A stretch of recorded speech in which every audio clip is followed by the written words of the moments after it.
वो बड़ा खूब कहा है ना किसी ने कि जरा संभल के चलना इस रंग बदलती दुनिया में दोस्त, यहाँ पलकों पर बिठाया जाता है नजरों से गिराने के लिए।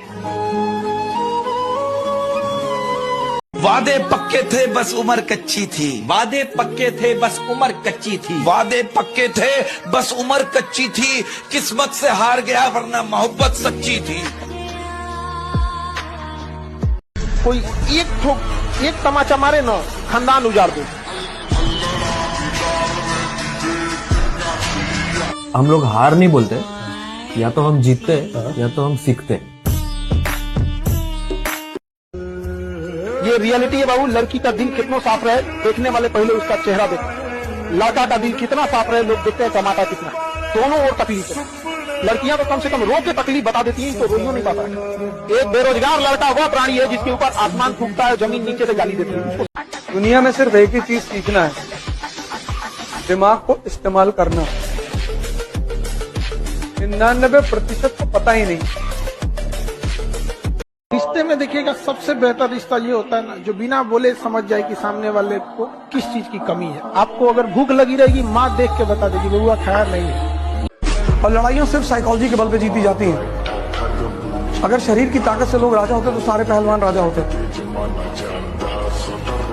जंगल का राजा हाथी थोड़ी है, अपना गैंडा है।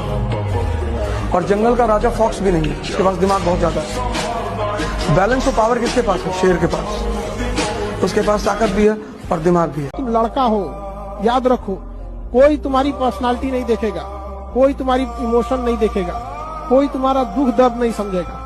कोई पूछेगा तो बस यही पूछेगा कितना कमाते हो। समझ आ गया कि नहीं आ गया? तुम रो गाओ जियो हंसो कुछ भी करो, लड़का हो बाबू। याद रखना जिस तरह से बैल की जिम्मेदारी होती है ना खींचना पूरे पीछे गाड़ी को, उस तरह आपकी जिम्मेदारी है परिवार को खींचना ही पड़ेगा। ट्रू रियलिटी है बाबू। बाबू कामयाबी इतना समय मांगेगी ना कि पढ़ लिख कर कामयाब होकर जब तुम किसी के लिए चूड़ियां खरीदोगे ना तो उससे पहले कुछ इसे सोने का कंगन पहना चुका होगा। प्रेम राधा और कृष्ण का अधूरा रह गया। तो बेरोजगार लोग अपना मोटिवेशन थोड़ा सोच संभल के, समझ में आ गया कि नहीं आ गया? कि दुनिया को दिखाना था जो महाभारत जीत सकता है वो प्रेम के युद्ध में कितना अकेला पड़ गया। जिस व्यक्ति ने महाभारत जैसे महान युद्ध में टस से मस नहीं हुआ, प्रेम के युद्ध में अकेला अलग थलग पड़ गया। तुम क्या? कबीर ने कहा कि जो व्यक्ति अपने मन को अपना गुलाम बना लेगा बस वही इस दुनिया पे राज करेगा। क्योंकि जैसे तुम्हें 4 बजे उठना है, अब तुम्हारी नींद खुली 4 बजे, अब इसने तुमसे क्या कहा कि 5 मिनट और। इतनी ठंडक में कौन उठता है? नेहरू जी 11 बजे सो के उठते थे। तुमने एक बात इसकी गौर की, जो काम इसे तुमसे कराना होता है उसके लिए बड़े अच्छे अच्छे एविडेंस देता है। फिर कोई सिगरेट पीता है तो उससे कहता है नेहरू जी भी पीते थे, स्टालिन भी पीते थे। अरे स्टालिन नाली का पानी पीता था, पियोगे?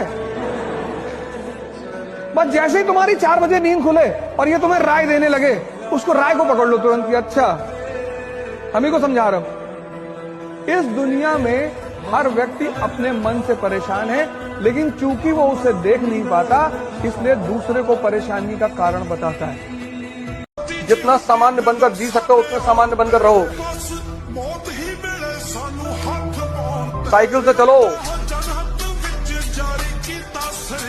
चेकबुक लेकर, और 500 करोड़ साइन करने की क्षमता रहे, लेकिन चलो साइकिल पर